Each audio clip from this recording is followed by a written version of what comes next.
जोहार, नमस्कार। मैं उदय मेहता। भाइयों, हमने सरकार को बिकते देखा है, विधायक मंत्री को बिकते देखा है, अधिकारियों को बिकते देखा है, लेकिन आज कोर्ट को भी बिकते देख रहे हैं। मैं इस बात को आपके समझ इसलिए रख रहा हूं क्योंकि लगभग लोगों को यह जानकारी है कि आज झारखंड हाईकोर्ट के द्वारा एक निर्णय दिया गया है। छात्रों के द्वारा चंदा करके जेएसएससी सीजीएल के मामले को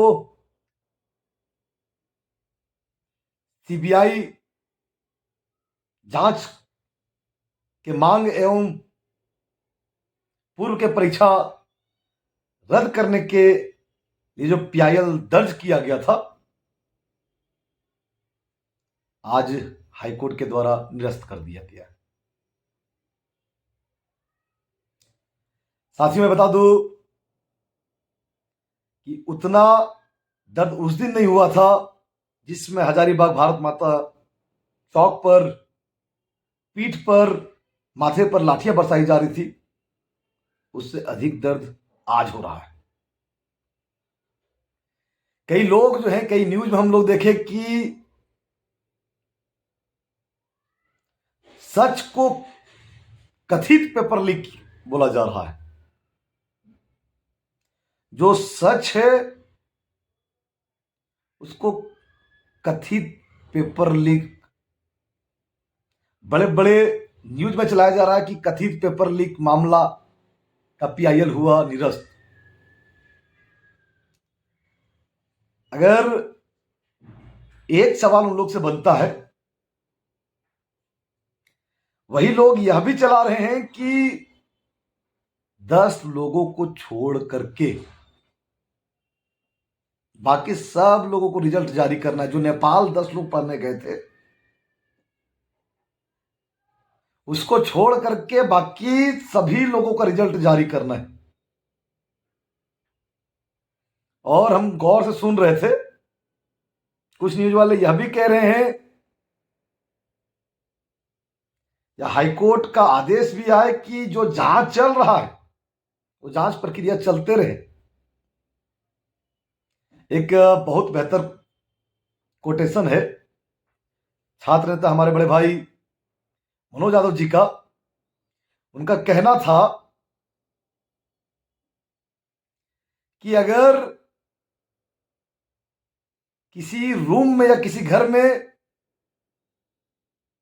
कोई कुत्ता घुसता है और उस घर के किसी बर्तन में अगर भोजन रखा हो, तो जब कुत्ता घुसेगा, अगर जब भोजन खाएगा, तो लोग कहेंगे कि नहीं, ही कोना वाला जुठा हुआ है, कुत्ता ही कोना वाला को नहीं जुठाया है।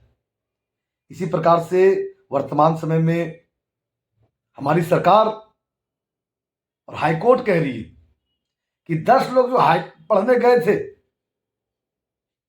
वो दोषी है, उनका रोका जाए।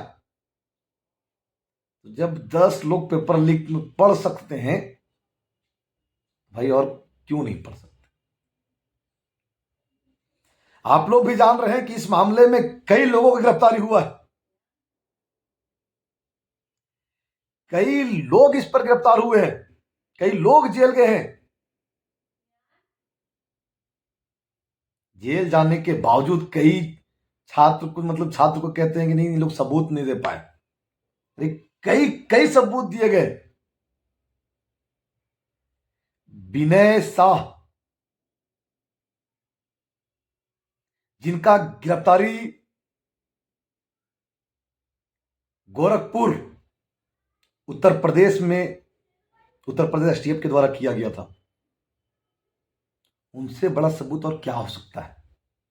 उन्होंने सब विस्तार से कबूला है।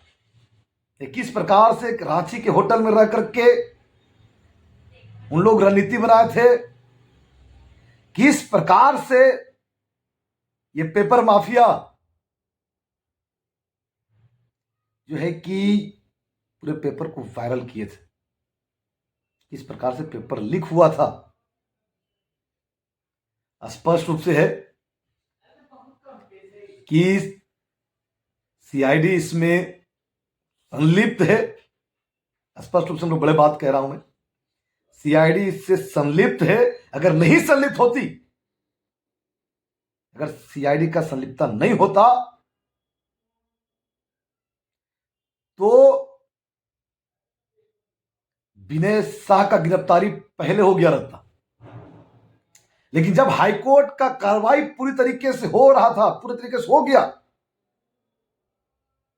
तब विनय शाह को गिरफ्तार किया गया और उनका बयान लिया गया। साथियों, मैं बता दूं कि विनय शाह के कोई भी बयान को, विनय शाह का कोई भी बयान को जो है हाई कोर्ट के कार्रवाई में शामिल नहीं किया गया है। जितने हमारे तमाम अगुआ साथी थे, हम लोग, जितने लोग हजारीबाग से इस आंदोलन को धार देने का प्रयास किए थे, हम लोग फिर से छात्रों के साथ खड़े हैं। और हमारे जितने भाई कानूनी लड़ाई लड़ रहे हैं, उनसे भी अपील होगा कि आप लोग भी हताश नहीं हो, आप लोग भी इस मुद्दे में आगे आए और इस लड़ाई को हम लोग आगे ले जाएंगे। हमारा लड़ाई समाप्त नहीं हुआ है। जो कानूनी लड़ाई लड़ रहे हैं, जो कोर्ट लड़ाई लड़ रहे हैं, उनसे अपील है कि आप सुप्रीम कोर्ट की ओर रुख करें। और जो हम लोग जमीन पर लड़ाई लड़ रहे हैं, लाठी खा रहे हैं, हम लोग इस मांग को सीबीआई तक पहुंचाने का प्रयास करेंगे। साथियों, आप लोग हताश नहीं हो। फिर से इस आंदोलन का बिगुल फूंका जाएगा। आप तैयार रहे। बहुत जल्द गांधी मैदान में फिर से आमंत्रण दिया जाएगा। आप लोग हताश होने की जरूरत नहीं है। जो गलत है वो गलत रहेगा। हम लोग गलत के साथ कभी खा नहीं लेंगे। जोहार।